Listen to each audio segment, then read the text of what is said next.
Right, I've overplanned, so I'm going to go through as many retrieval tactics as I can in 5 minutes at about 100 miles an hour. Basically, I'm focusing on strategies to support those students who are completely overwhelmed by all the content at GCSE and claim that I just can't do history anymore. So I'm looking at ways for using retrieval so that students can start by identifying what they don't know, then work out what they do know, then feel that they actually can do history. So looking at I can't do it, I don't know, I do know that, and actually I can do it. So it's about using retrieval in that way. So I've gone through that very quickly. So one way, I'm sure people do this already, is we do fortnightly retrieval quizzes with our students, so it's just one there. Our students have the quiz in advance, so they know what questions we are going to ask them before the quiz comes up, so that they can then focus on the bits that they have to look up and the bits that they actually already know.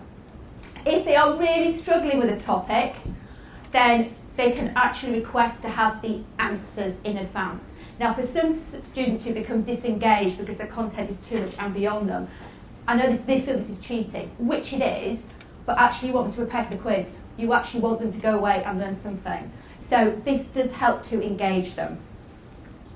When they've done that, then I'm sure you do this as well, you can kind of track what they've got for each quiz, so then they can identify which areas they need to look at again, where they've got the lowest scores. Every time we do an assessment, we track what marks they got for each question. We also track what marks they lost, so they can see which questions they lost the most marks on, rather than questions where they gained the most marks. Again, trying to focus what areas do they need to look at.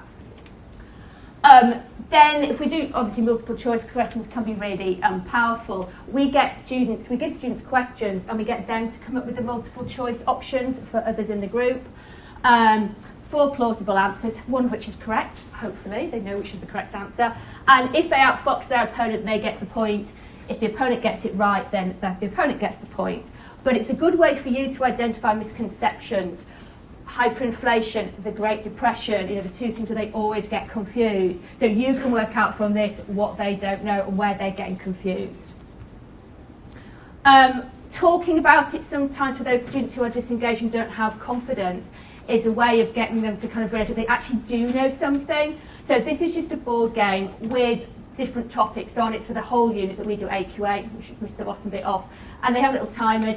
Tell me everything you know about that. How long can you talk about that actual topic for? You can't talk about it for very long, then that's something that you need to go back and look again for your revision. They've got chance cards with that. These are more to do with exam technique and little things like, don't forget to eat some breakfast before you get to the exam, things like that. Remember to bring lots of different coloured pens with you, that kind of thing. So just,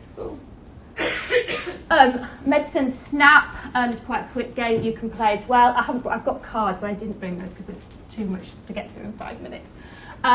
So you could do it like this. We just put up a picture. You've got 30 seconds. Use your knowledge of the history of medicine to identify 5 possible snaps to go with that picture. So what 5 things would link to that picture?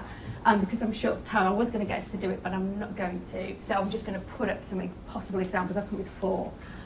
So we could have Queen Victoria, Hannah Greener, Jane Simpson, Science and Technology. Anyone think of a 5th one? Ooh, right, okay, I'll move on. So that's kind of a way that you could, again, quick starter, and if they can't think of one snap, then maybe that's an area that they need to actually work on. Cheat cards, I know this originally came from Karen. We use this a lot with our students from year 7. So we actually get them from year 7 it's a good way of getting them to work out how to make a decent revision card, and they can choose to reduce the size of the cards over time so we can wean them off them.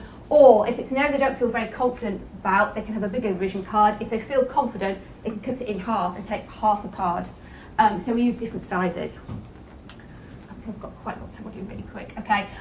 This is just a way of a quiz where they can accumulate points and then they can buy a resource to help them in the next assessment. So that takes a little bit more explanation, I've run out of time. But these are kind of the resources they could buy to help them in the assessment. I've got lots more I could have said. This is all part of a research project I'm doing with UCL. So if you want to talk to me in a bit more detail and about doing a research project, I'm more than happy to discuss that. That's the question I'm working on with UCL at the moment.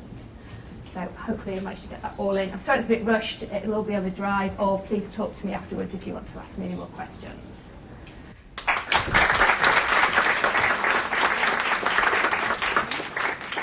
Thanks very much to